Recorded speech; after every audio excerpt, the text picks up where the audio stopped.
দিয়ে এগিয়ে আসছেন শ্রদ্ধেয় নির্বাচক মন্ডলী আসছেন আগামী 19 এপ্রিল দেশের লোকসভার নির্বাচনে ইন্ডিয়া মঞ্চের প্রার্থী আশিস কুমার সাহা ভোট চাইতে চাইতে আপনার আসছেন দেশের ধর্মনিরপেক্ষতা সংবিধান এবং গণতন্ত্র রক্ষায় আগামী 19 এপ্রিল আসন্ন লোকসভা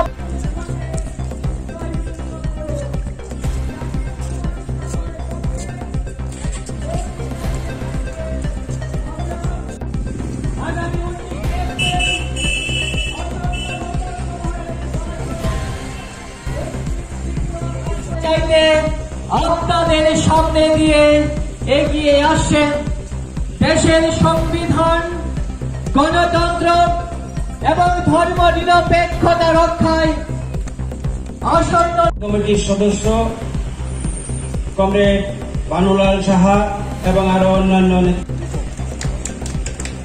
আমাদের মাঝে উপস্থিত আছেন ইন্ডিয়া জোটের প্রার্থী। আমাদের দেশে প্রথম পর্যায়ের যে লোকসভা নির্বাচন আমাদের রাজ্যে পশ্চিম ত্রিপুরা লোকসভা আসনে এই 19 এপ্রিল লোকসভার ভোট অনুষ্ঠিত হতে যাচ্ছে। এই অঞ্চলের গণদেবতাদের কাছে ইন্ডিয়া জোটের পক্ষে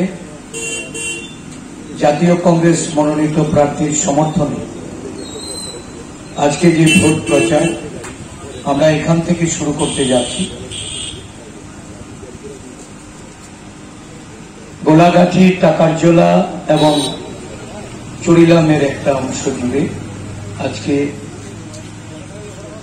প্রচারের মাধ্যমে কেন ইন্ডিয়া জোটকে ভোট দেবেন এই আবেদন করে আমরা এখানে মিলিত হয়েছি। এই সভায় উপস্থিত মঞ্চ থেকে এই নির্বাচনটা শুধু জয় পরাজয়ের মধ্যেই সীমাবদ্ধ নয়। এই নির্বাচন কোন রাজনৈতিক দলের লড়াইয়ের মধ্যেই সীমাবদ্ধ নয়। আজকের যে ভোট, এই ভোটের লড়াই হচ্ছে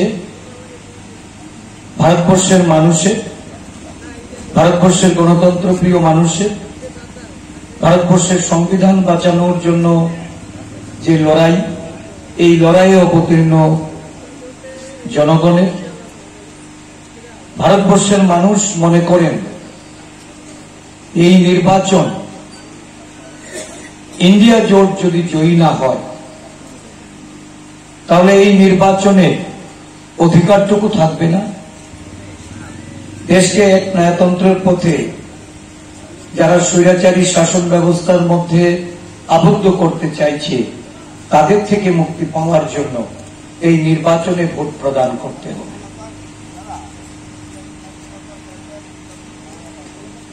সামগ্রিক পরিস্থিতি দেশের এবং রাজ্যে, এই অঞ্চলের মানুষ এরা উপলব্ধি করেন না বা এরা বুঝেন না, এটা আমরা অন্তত ধারণা করি না। দেশের প্রত্যেকটা জনগণ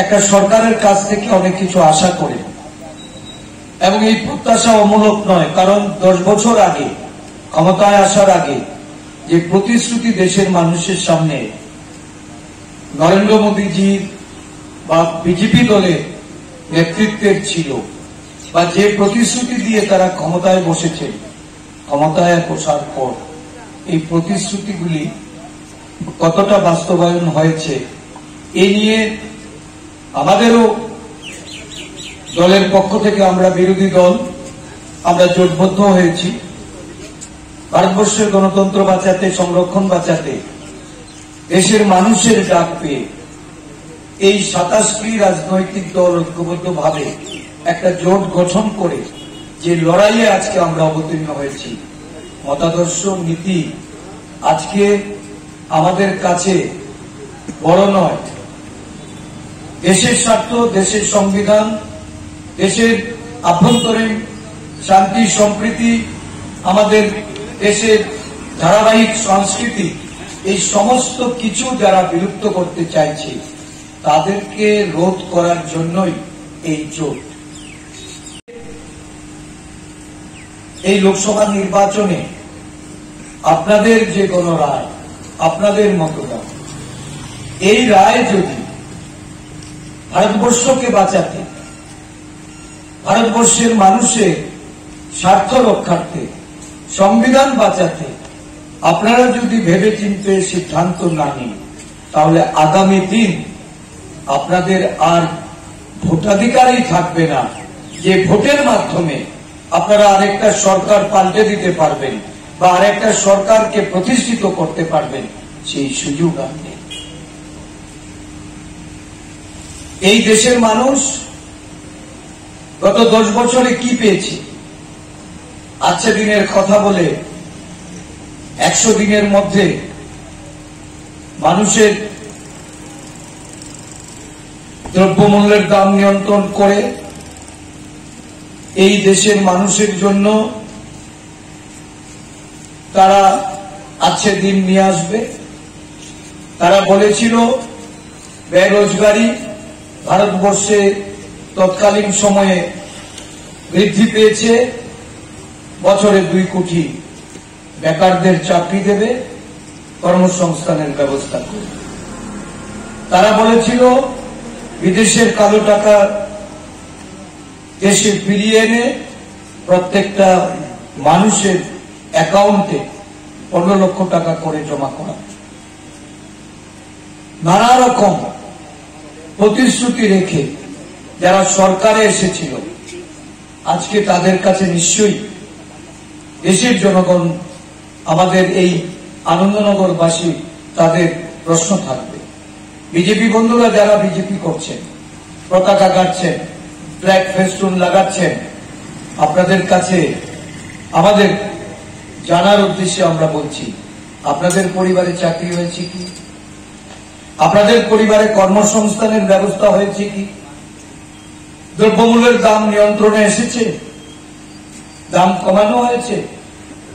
গ্যাসের মূল্য যেদিন 430 টাকা ছিল, যারা সিলিন্ডার নিয়ে রাস্তায় লড়াই করতে নেমেছিলেন, দাম কমানোর জন্য মানুষকে প্রভাবিত করেছেন, আজকে 1150-1200 টাকা। কোথায় সেই নেতা নেত্রীরা? কেন তারা আজকে এই দ্রব্যমূল্যের নিয়ন্ত্রণের কথা, দ্রব্যমূল্যের দাম কমানোর কথা আর জনগণের সম্মুখে নিয়ে আসছেন না?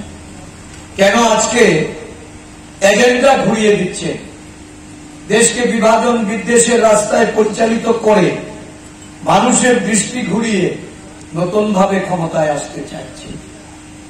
যারা আজকে আমাদের ধর্মীয় অবতারদের নিয়ে রাজনীতি করছে, যারা দেশের মধ্যে সম্প্রদায়গত বিভেদ তৈরি করে রাজনীতি করছে, তাই এই রাজনীতি থেকে ক্ষমতায় আসার স্বপ্ন দেখছে, আজকে তাদের কাছে আমাদের যে সতর্ক বক্তব্য, আমরা এটাই বুঝাতে চাইছি।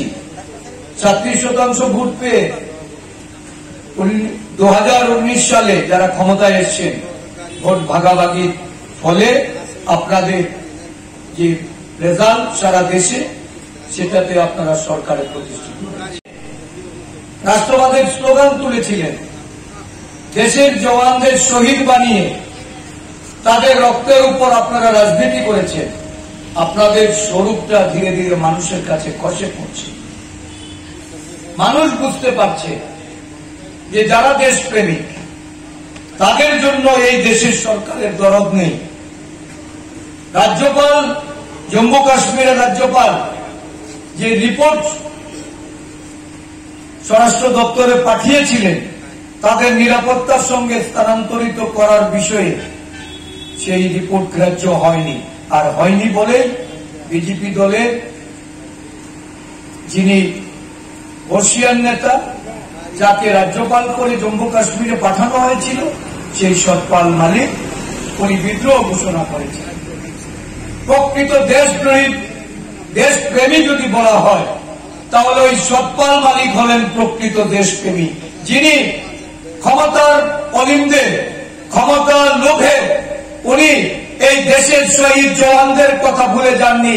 দেশের শহীদ জওয়ানদের রক্ত নিয়ে যারা ছিনিমিনি খেলেছে তাদের বিরুদ্ধে বিদ্রোহ ঘোষণা করে উনি এই বিজেপি দল থেকে নিজেকে সরিয়ে নিয়েছেন। উনি হলেন প্রকৃত দেশপ্রেমী। এই দেশের মানুষকে বোকা বানিয়ে যারা এই ইলেকট্রল বন্ডের নামে হাজার কোটি টাকা অর্থ নিজেদের তহবিলে নিয়েছেন, আর স্বদলীয় যারা কেন্দ্রীয় নেতৃত্বে আজকে তাদের মধ্যেই এই দুর্নীতি নিয়ে সারা দেশের মানুষকে সজাগ করতে চাইছে।